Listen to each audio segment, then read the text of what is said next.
Hello, welcome to this presentation based on my book titled The Other Side of Safety, Moving from Results-Based to Behavior-Based Safety by me, Robert Palmer, PhD.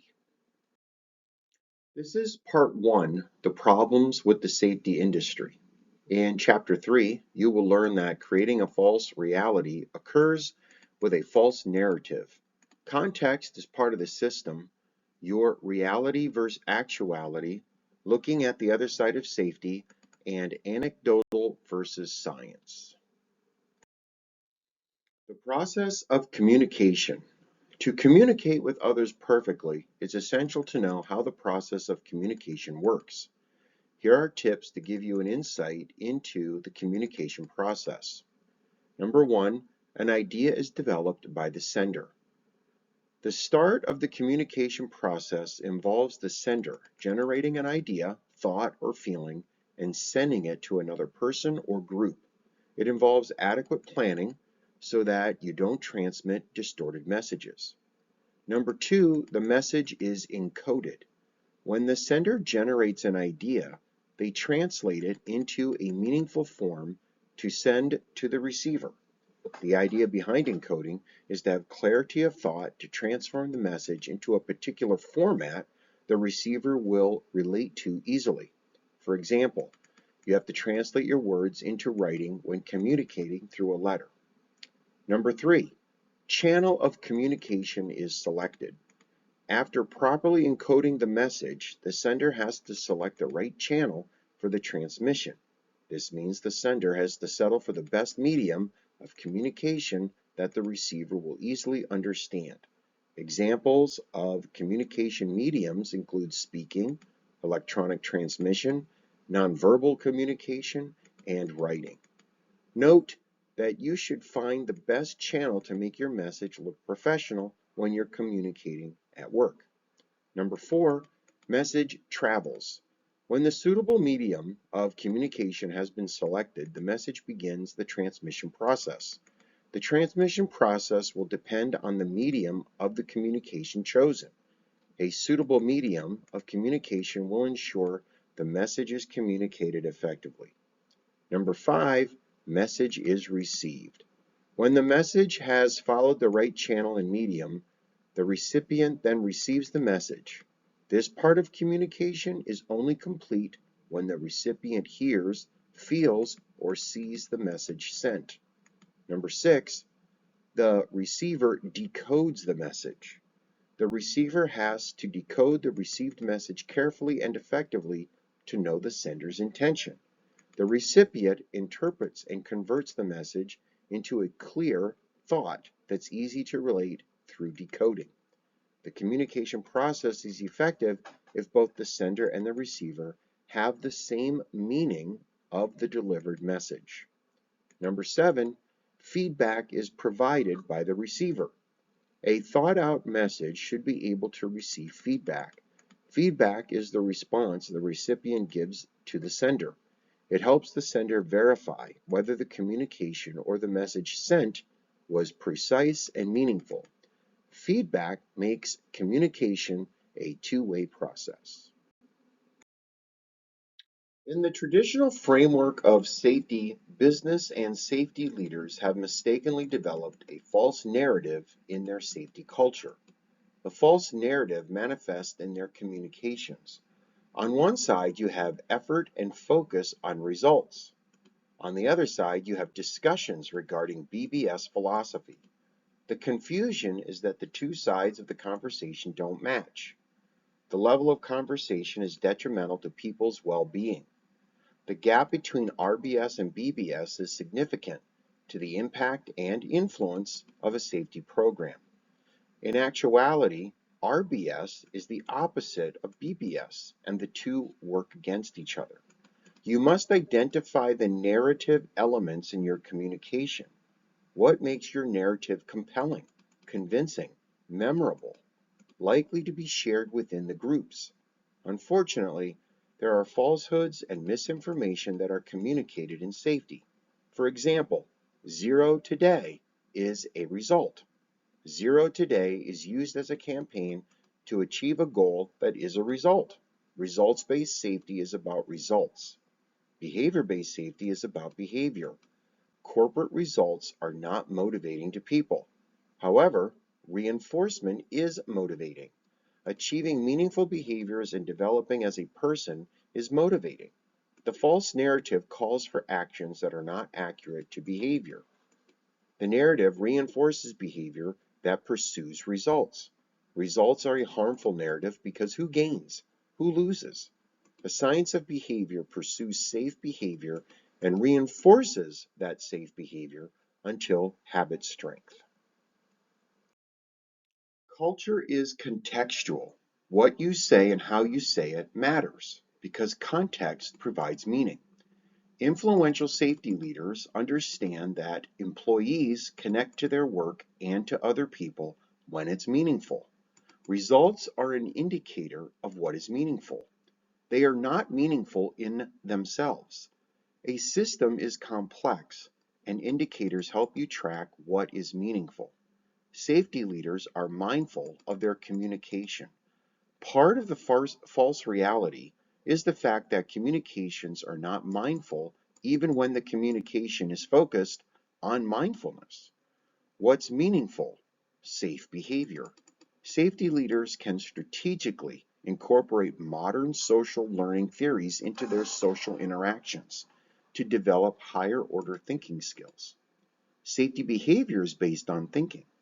Language matters in the development of context and the development of culture.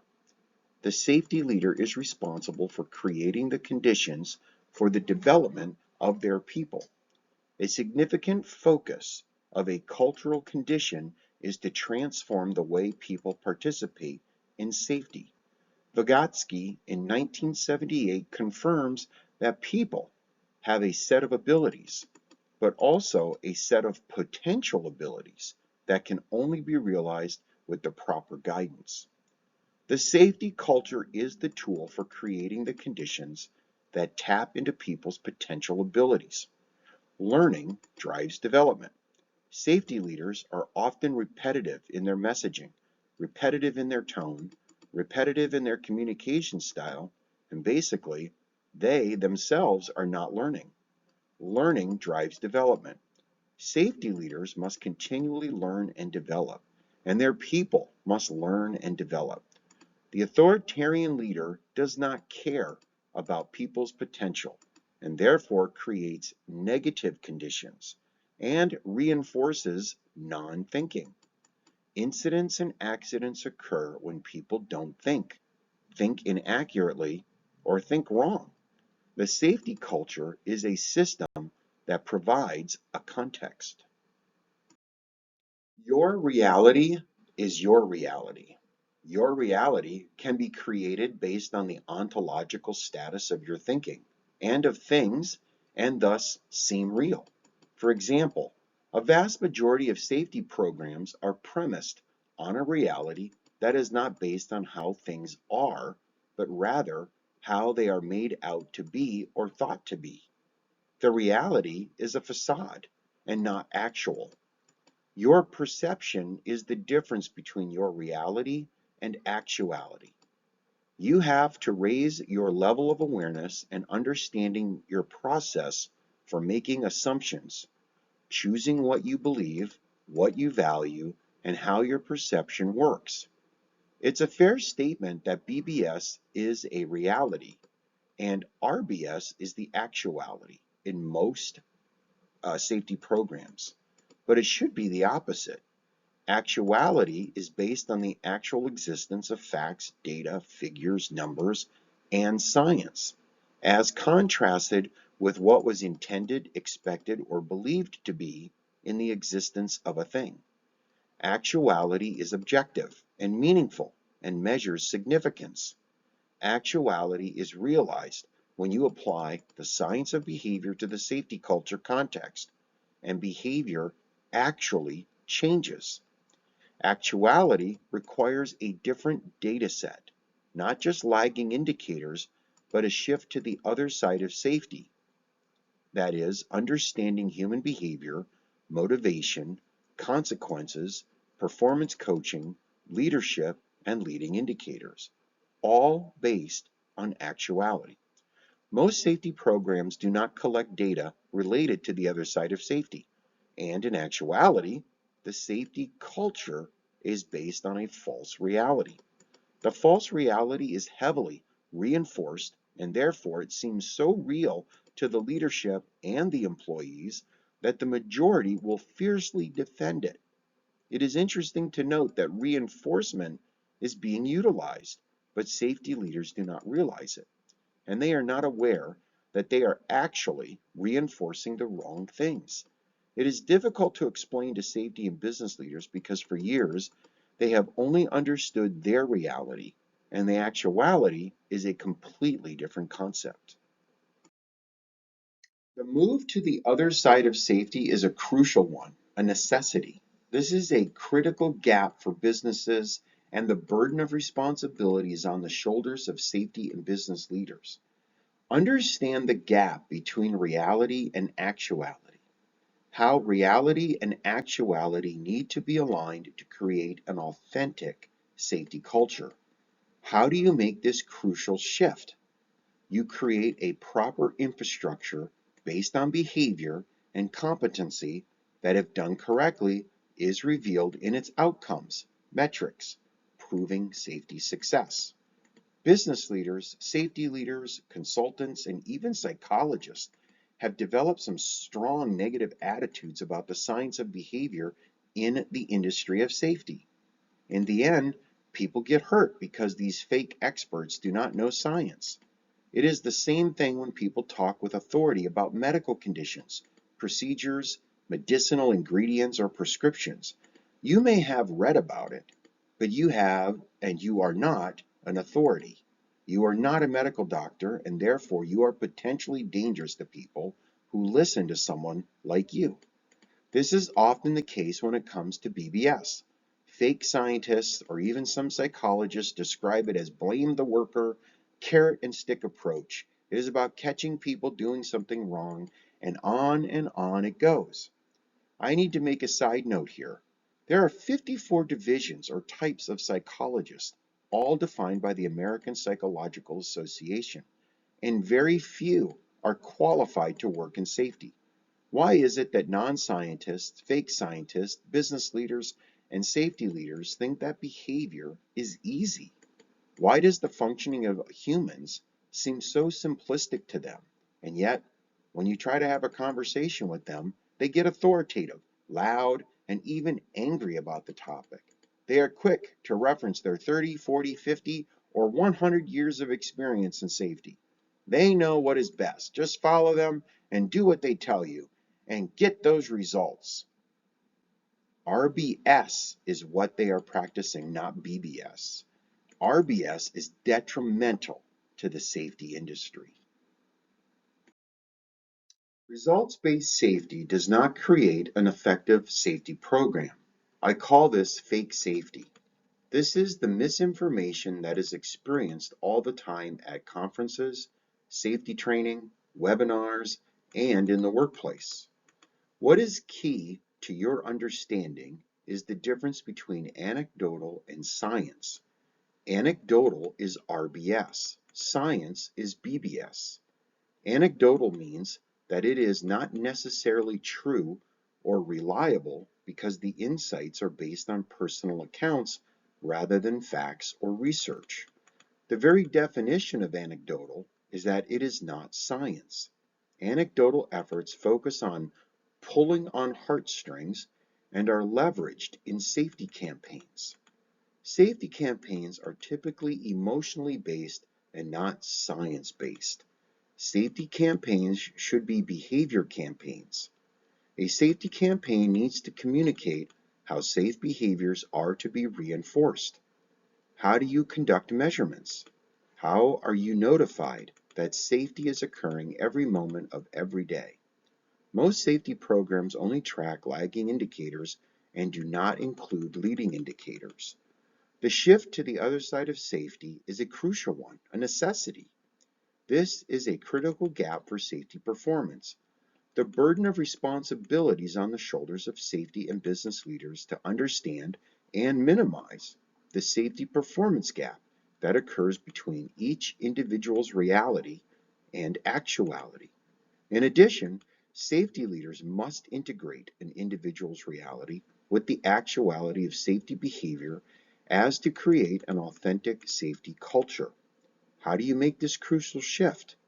The answer is that you create a proper infrastructure based on behavior and competency that, if done correctly, is revealed in its outcomes, metrics, proving safety success. One could argue that not getting the science right is safety negligence. Business leaders must support safety leaders by reinforcing their safety leadership behaviors. Their result should be a safety leader who is confident that there is no negligence in their safety program. Negligence is removed through science, and science requires measurement. Leading indicators contribute to the minimization of negligence before it occurs. What are the leading indicators of a safety leader? Here are some suggestions. Number of reinforcements provided daily, weekly, monthly, quarterly. What about rating of communication style? The tone of voice, attitude, energy level. What about rating of leadership style that fits to the role? Rating of leadership competencies? Rating of involvement, that is, critical, non-critical, necessary, non-necessary, responding versus reacting, preparations, planning. You need to assess your leadership on these actions. What about number of employee suggestions implemented by the leadership? What about number of employees volunteering for initiatives? How about measuring the number of managers, supervisors participating in critical design reviews? What about percentage of positive ratings of managers, supervisors by employees? And you could even measure the number of performance coaching audits. Leadership needs to be reinforced, and leadership needs to be developed. In the next presentation, you will begin part 2, applying the science of behavior to safety. In chapter 4, we will review what motivates behavior by examining the 4 types of motivation: extrinsic, identified, intrinsic, and introjected. We will also consider emotional intelligence. Robert Palmer has a PhD in industrial organizational psychology and 18 years of industry experience, expert in developing the leadership of leaders to influence performance utilizing the science of behavior. Robert's focus is the management of leader, employee, and organizational performance. Robert developed the strength on strength method, which aligns personality, character, and case strengths with competencies and emotional intelligence, resulting in people's full functioning performance. Robert teaches you how to create cultural conditions that can shape behaviors for people to perform at their best. Linking performance initiatives to business strategies and outcomes, Dr. Palmer's experience and research reinforce leaders to practice influence rather than authority. Global project management experience gained from international business projects in India, Israel, and Europe. Dr. Palmer is the author of the Palmer Performance Planner, Reflect, Focus, Deliver, and The Other Side of Safety, Moving from Results-Based to Behavior-Based Safety by CRC Press, a Taylor and Francis group.